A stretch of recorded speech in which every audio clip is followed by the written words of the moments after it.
Bonjour à tous, première vidéo, première nouveauté, le boîtier Asus ROG Strix Helios. C'est tout de suite, c'est maintenant, c'est sur Jigsawer. C'est parti.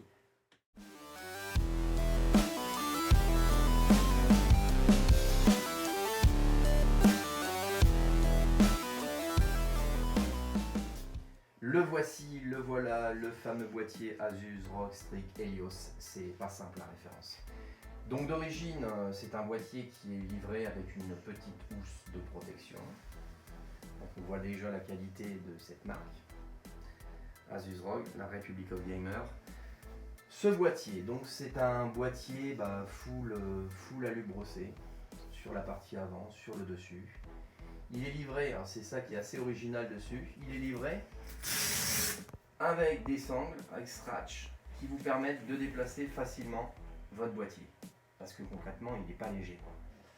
Donc ce boîtier, il est entièrement en aluminium brossé, comme je le disais. Vous avez des vitres, vous avez 3 vitres, partie avant, partie arrière et la partie de devant, qui sont en verre trempé. Pour retirer ces vitres, il n'est pas léger, il fait plus de 30 kg le truc. Vous appuyez juste sur ce petit bouton, vous enlevez délicatement la vitre qui est en verre trempé, ne pas la faire tomber bien évidemment. Donc l'avantage de ce boîtier au vu de son format, c'est qu'il permet d'intégrer des cartes comme celle-ci, c'est une B550E en ATX, mais on peut également déplacer cette partie-là et pouvoir mettre des cartes mères au format EATX. C'est-à-dire que là on est quand même sur de lourd. Ce boîtier est concrètement optimisé pour toute la partie du câble management. Là, on a installé quelques éléments au niveau de cette carte mère. On voit que tous les câbles sont bien cachés, au moins sur cette partie avant. Vous pouvez par la suite, donc en restant dans une config Full Asus, mettre l'alimentation de 850 ou 1200 watts, donc la Asus ROG Tor. Je vous conseille la Tor parce qu'au niveau du design et au niveau de la longueur des câbles, ça sera vraiment optimisé pour ce boîtier. Et au niveau du look, c'est super sympa. Donc revenons-en au boîtier, on n'est pas sur l'alimentation ni sur la carte mère, on est sur le boîtier, on parle aujourd'hui du boîtier. Donc ce boîtier concrètement, il est, comme je le disais, il permet d'optimiser le câble management. On voit que là, il n'y a absolument aucun câble qui soit visible. Quand on prend ce PC écran de retour, c'est pas léger. Voilà. Même système pour retirer la deuxième partie vitrée. Voilà. Et ce que j'aime bien aussi chez Asus, c'est les petits détails. C'est des petits détails, mais franchement, ça marque un signe de qualité.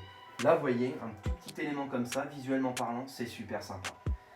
Ensuite, nous avons une partie en plastique qui vient recouvrir l'endroit où vous pouvez mettre, on le voit là légèrement, un disque SSD.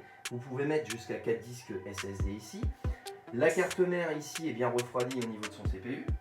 Donc c'est vraiment optimisé, on voit absolument aucun câble. Vous allez me dire c'est normal, il n'y a pas l'alimentation de brancher.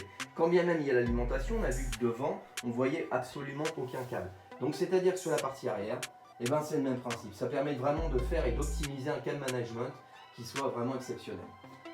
Chose intéressante, vous avez des éléments comme ça ici, qui vous permettent, bon je ne vais pas forcément le faire, mais qui vous permettent déjà de filtrer. Donc vous avez un élément en haut, vous en avez un également en bas.